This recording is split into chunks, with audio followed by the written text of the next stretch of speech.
Oi, gente, e aí? Como é que vocês estão? O que vocês fizeram em março? Me conta também o que vocês leram, o que vocês assistiram, quero saber, tá? E vamos falar aqui, eu vou dar algumas indicações do que eu assisti, do que eu li no mês passado. E tenho duas novidades que eu vou deixar pro final, beleza?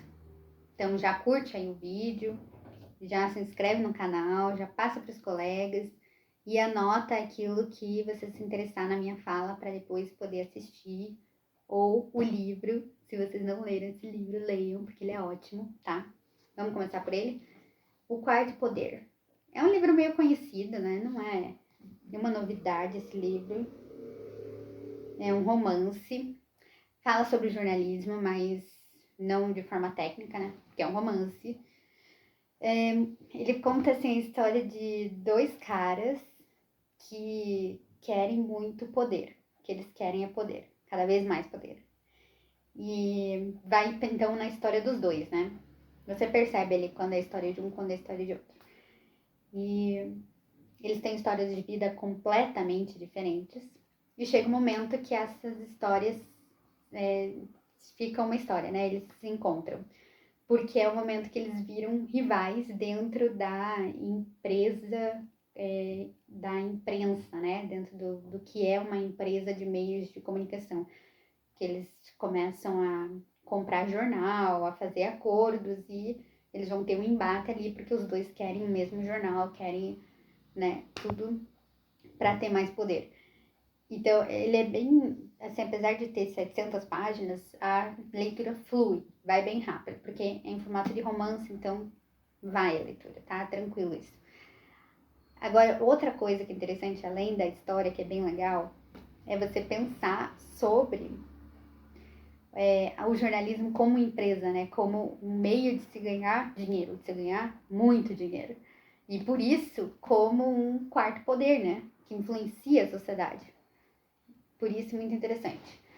Agora, eu vou passar para os filmes. Eu tenho anotado aqui que eu quero dar algumas informações mais técnicas aqui dos filmes. Tá? Esse é o livro, super recomendo. De filme, o primeiro que eu quero indicar é um documentário, Jonas e o Circo Sem Lona. Quem escreveu foi a Paula Gomes, é brasileira, de 2015. Foi apresentado no Festival de Cinema de Amsterdã. Gente, é incrível esse documentário, sério, incrível. Eu amei. Eles acompanham a história, né, vão acompanhando o dia a dia mesmo, de um menino de Salvador, de 13 anos, que vem de uma família que trabalha no circo, né, de circenses, e ele assim, a vida dele é o circo, só que a mãe já não quer mais que ele siga, né, no circo, quer que ele estude, que ele se concentre na escola. Só que não tem jeito, porque tudo para ele é o circo. Toda a vida dele ele pensa só no circo, em trabalhar no circo, em fazer o circo. É isso que ele quer. E ele sozinho, daí é muito interessante, porque ele mostra esses dois lados da criança, que traz uma reflexão, né? Para mim que estou na área de educação, traz essa reflexão que eu já vou contar qual é. Então ele tá ali, ele cria o próprio circo na cidade dele. Ele reúne os colegas, ele aprende a fazer os espetáculos do circo, né? Ele monta o cronograma dos espetáculos, ele ensina os amigos deles a fazerem os movimentos, fazerem as partes teatrais, ele escolhe as músicas para cada momento, ele se apresenta, ele faz e cria as piadas. É assim, impressionante, ele cria tudo. Vê a vestimenta deles, faz maquiagem, aprende a fazer a maquiagem de circo. Tem o preço também, porque daí ele tem o dia do espetáculo, eles vão na rua, eles andam assim na rua com megafone, avisando todo mundo que vai ter espetáculo na casa dele. Daí, se eu não me engano, eram R$2 adulto, R$1 criança. Daí tem a pessoa que faz o menino que cobra ali, as pessoas. E as crianças se divertem um monte com o circo dele. Daí, por outro lado, aparece ele na escola. Que daí ele não tem interesse nenhum pela escola. Ele é uma dificuldade para ir para aula, mãe tem que pegar no pé. as notas estão difíceis, os professores só reclamam, então o documentário mostra esses dois lados, né? E daí a reflexão que eu faço, que qual que é o problema ali? Qual é o problema dele na escola? O que a escola deveria pensar? Que é um problema dele? Ele que tem dificuldade na aula? Ele que tá com problemas com alguma disciplina específica? Talvez não, né? Porque o menino que cria um próprio circo, que faz tudo isso que eu falei em relação ao circo sozinho, se organiza, ele é organizado, ele é responsável, ele é inteligente, porque ele aprende as coisas sozinho. Então, assim, ele tem todas as ferramentas para ser um aluno exemplar, só que ele não é. Então, qual será que é o problema? Talvez a falta de interesse, né, pelo aquele ambiente, porque no circo ele vê um motivo, ele vê um motivo de existência dele, né? Para ele é como se isso fica muito claro ali, porque é muito forte os diálogos dele com a mãe, de que ele não consegue ver a vida dele sem o circo. E não é algo que ele possa esperar, não. Quando eu terminar a escola, então eu vou atrás do circo. Não, ele precisa daquilo já. Porque é assim que ele vive, é assim que ele sabe viver, é assim que ele quer viver. E, e a escola ele não vê nada disso, ele não vê sentido nenhum, né? Ele vê como uma perda de tempo mesmo. Então, eu fiz essa reflexão que é muito interessante. Recomendo. Eu assisti no Cine Passeio, já não tem mais, mas vale buscar aí o nome, ver se tem alguma plataforma que tenha, deve ter, porque é um documentário brasileiro e tal. Talvez até no YouTube tenha. Ok? Agora, o outro filme é o Minari. Minari também é um filme esse filme aí tava sendo bem comentado agora, porque ele teve premiação dele e tal. E daí eu decidi assistir, mas sabe por que eu decidi assistir? Porque o ator que faz o filme, né, o pai da família lá do filme, é o ator que tava no The Walking Dead. É um ator que eu gostava muito do personagem dele no The Walking Dead. E ele não tá mais, né? Já faz um tempo que ele não tá. Quem assiste The Walking Dead sabe o que eu tô falando, que é o Leon. E no filme eles fazem uma referência ao personagem dele, The Walking Dead, porque ele usa o bonezinho vermelho que ele também usava na série. Eu achei o máximo. Mas o filme não tem nada a ver com The Walking Dead, tá? O filme é se passa nos anos 80, é uma família coreana, americana, eles vão morar nos Estados Unidos, né? Mas eles são coreanos. E o pai da família decide comprar uma zona rural para fazer a própria fazenda. E tá meio difícil o negócio lá, tem o problema financeiro e tal, que a mulher e eles acabam tendo muitas discussões, mas o principal é o filho dele, de 7 anos, que daí também tem uma reflexão muito legal no filme, que o menino é coreano, é de uma família coreana, só que ele nasceu nos Estados Unidos. E acabou não tendo contato direto, assim, com a cultura coreana, né? A cultura que ele conhece é a cultura americana.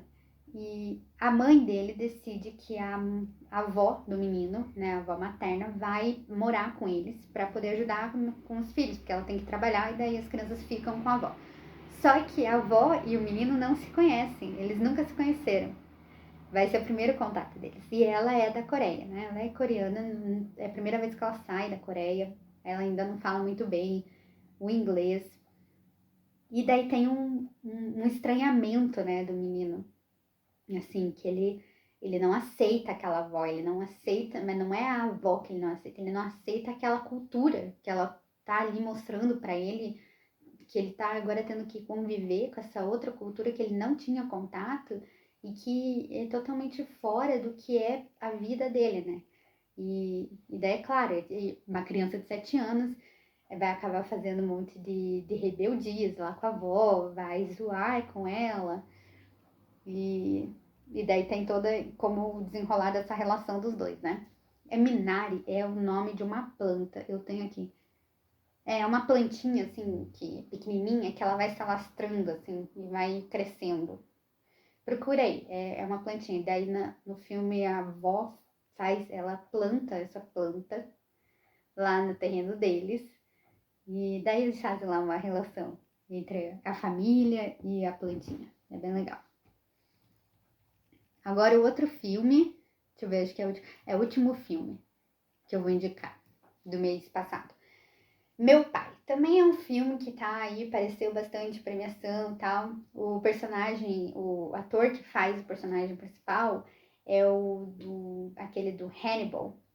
Então, quando eu vi ele, eu falei, não, esse filme deve ser bom, vou assistir. E a história é sobre a relação dele com a filha, né? Uma das filhas. E ele é tipo um engenheiro aposentado, mora num super apartamento em Londres, só que ela quer que ele tenha uma enfermeira ou que ele vá para um local mais adequado para ter os cuidados que ele precisa.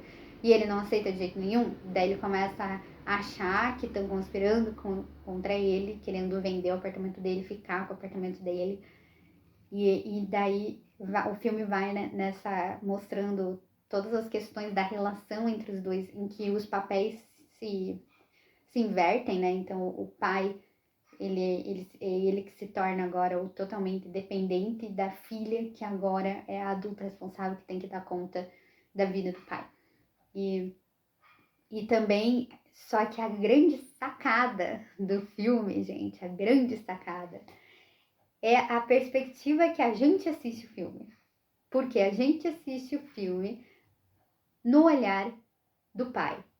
E o pai tem Alzheimer, né? O Alzheimer tá evoluindo. Ao longo do filme, a demência dele vai evoluindo. E você vai percebendo isso porque você tá assistindo o filme, as cenas, no olhar do pai. É incrível, sério, é muito bom. Por quê? Porque chega um momento do filme que você desiste de saber o que é a realidade. Você não consegue, você fica completamente confuso no filme. Você não sabe mais o que é real e o que não é real dentro do filme. Porque você tá dentro daquela perspectiva toda confusa de alguém que tem demência. E a demência tá evoluindo. É muito bom. É um filme paradão, assim, né? Só naquele cenário do apartamento. Esses dois personagens, aparece mais um outro personagem, mas eles são os principais. Daí tem uma outra filha dele que aparece lá, mas de uma forma diferente. É muito bom, sério. Eu amei esses filmes. Esses filmes que eu estou indicando, gente, eu gostei muito. Agora, eu vou indicar uma série, daí depois as duas novidades que eu tenho pra falar nesse vídeo. Tá, a série é uma série bem diferente. Eu fui atrás de um negócio assim que eu não tô acostumada a assistir, que é uma série coreana. É Olo, Meu Amor. Fiquei meio assim, né? Será que eu vou gostar? Não sei. Nossa, eu adorei. Em uma semana eu assisti todos os episódios, adorei, achei incrível. Então ele tem uma mulher que ela tem vários problemas de relação social, assim, porque ela não consegue ver os rostos, né? Fica tudo embaçado para ver rosto. Então, devido a isso, ela tem muito problema na comunicação, no trabalho e tal, né? E ela acaba sendo uma pessoa muito solitária. E ela encontra um holograma parecendo uma pessoa mesmo, assim, que vai ajudar ela nisso. E eles vão acabar se aproximando muito, né, nas questões ali dela, que ela tá vivendo e tal, enfrentando. E vai chegar um momento que ela vai achar que ela tá apaixonada pelo holograma. Ela vai dizer que ela ama o holograma, que ela sabe que ele não é humano, que eles nunca vão ter uma relação normal, mas que ela ama ele. E daí o holograma chega no momento que ele também realmente ama ela. E daí no fim ela acaba conhecendo o criador do holograma. E daí você vai vendo que a história do criador do holograma se encontra com a história dela, e a história deles se encontram com a história da criação desse holograma. É incrível, né? Ela é uma série bem circular, assim, bem desse jeito, assim, é bem legal. Você se envolve muito com o que tá acontecendo ali, ela é bem tranquilinha, assim, né? Boa de assistir. E daí eu pesquisei, vou ler aqui. Eu pesquisei um pouco sobre essa série, o que os sites diziam e tal, qual era a ideia que tinham. Eu achei muito legal que eles falam realmente que existe muita questão, uma crítica ali, né, sobre o uso da tecnologia, como a gente usa as tecnologias. Então traz roubo da tecnologia, questão de privacidade, e dependência tecnológica, enfim, todos esses temas, eles estão presentes ali na série. E eles também são personagens, assim, que eles se sustentam por eles mesmos, né? Eles são todos personagens muito complexos e que vão evoluindo ao longo dos episódios, né? As histórias, assim, são bem aprofundadas, não é nada muito raso, assim, superficial. No início parece que é uma historinha, assim, água com açúcar, e daí de repente você vê que não, que tem muita coisa ali, tem muita coisa em cada um dos personagens. Muito legal, sério, eu gostei. E é coreana. Tá, agora as duas novidades. A primeira delas é que eu assisti a live da Maria Bethânia. Sim, ela foi em fevereiro, foi ao vivo em fevereiro, muita gente já assistiu, então eu não lembro porquê, mas eu não consegui assistir em fevereiro, então assisti em março. Eu adorei, sério, foi incrível, parecia que eu tava no show dela, emocionante. Quem gosta de Maria Bethânia e não assistiu, entra lá no YouTube que tem, tá? E a segunda foi um espetáculo de teatro, que eu confesso que eu estava muito, assim, meio assim, né, de assistir teatro online, desde o ano passado. Já estava com muita saudade de ir ao teatro, né, assistir uma peça e tal. Só que eu ficava meio assim, esse negócio online eu não vou curtir, não vai ser uma boa experiência. E daí dessa vez eu decidi assistir, mês passado. Que esse espetáculo, ele teve, né, um período, não lembro qual agora, em São Paulo, presencial, antes da pandemia, e eles decidiram fazer essa versão online, que passou pelo Teatro Diversão e Arte. Entra lá no Facebook deles que vai estar o negócio lá. Que é o espetáculo Minhas Queridas. São duas atrizes que fazem. E ele, ele conta a história de Clarice Lispector, por isso que eu olhei no Facebook e já me interessei, porque eu gosto muito da Clarice. Então ele conta a história da Clarice Lispector a partir das cartas que ela enviava para as duas irmãs dela, a Elisa e a Tânia, no período em que ela ficou no exterior, né? Porque ela estava casada lá e teve que ficar uns 15 anos no exterior. Nesse tempo ela mandava muitas cartas para as irmãs, contando da vida dela, dos problemas e não sei o quê. E tem um livro sobre essas cartas. Daí o espetáculo é baseado nisso. É muito boa, sério, eu também amei, foi uma experiência incrível, não foi nem um pouco decepcionante a experiência como eu achei que poderia ser. É claro que não se compara ainda ao ir ao teatro, né? Quem gosta disso sabe que é totalmente diferente. Mas vale a pena, nesse momento que não dá para ir até o teatro, a gente assiste online, tem peça muito boa aí. Tem várias produções, né? Eles estão fazendo várias produções, até porque eles também precisam continuar trabalhando, dar um jeito de fazer o trabalho deles. E eles estão fazendo de maneira espetacular, sério. Porque tava muito lindo o espetáculo. Ok, essas eram as indicações do mês de março. Claro que eu assisto muitas outras coisas, principalmente filme, série. Só que muitas coisas, assim, quando você vai pensar, não é muito válido ficar indicando, perdendo tempo indicando, porque a gente perde muito tempo com filmes que são aquelas água com açúcar da Netflix, né? Só porque, tô ali, final de semana, tenho que fazer, então vamos assistir esse filme aqui. E daí eu não indico esses negócios, não, tá? Eu assisto, claro que eu assisto essas coisas, aqueles filmes decepcionantes da Netflix, né? Que depois de assistir você fica, meu Deus, perdi 2 horas da minha vida com isso. Também tenho isso, mas não vou perder mais 20 minutos aqui falando sobre esses filmes, né? Vou falar sobre coisa que eu acho que realmente vale a pena, que eu curti mesmo, que assim, se for pra indicar, eu indico, não tenho dúvidas disso. Que foram essas. E as produções de março, como vocês podem ter percebido nesse vídeo, eu gostei muito. Foram, assim, incríveis. Adorei, todas elas mesmo. E agora vamos esperar por abril, né? Ver o que vai ter aí pra indicar. Beleza, gente? Não esquece, como eu falei, de curtir o vídeo se você gostou. Indica pros amigos. E se você já viu ou for ver uma dessas produções, me fala, me conta lá no Instagram do Parte Comunica pra saber. Ou se você tiver indicações para mim, dentro da minha linha, porque dá para perceber qual é a minha linha, assim, mais do que eu gosto, né, de assistir, de ler, dá para perceber. Então, caso vocês pensar, esse filme aqui, a parte ia gostar de ver, então pode me indicar, tá? pode indicar. Se eu não tiver já visto, com certeza eu vou atrás. Livro já é um pouco difícil, porque às vezes me passa indicação, eu sempre anoto, eu tenho uma listinha de livros para ler em algum momento, só que não, se você me indicar agora, não vai ser para esse ano. Talvez nem para o ano que vem, porque minha lista já está muito longa. Para esse ano eu já tenho todos os livros que eu pretendo ler. Então não, mas pode indicar também que eu gosto, tá? Beijo!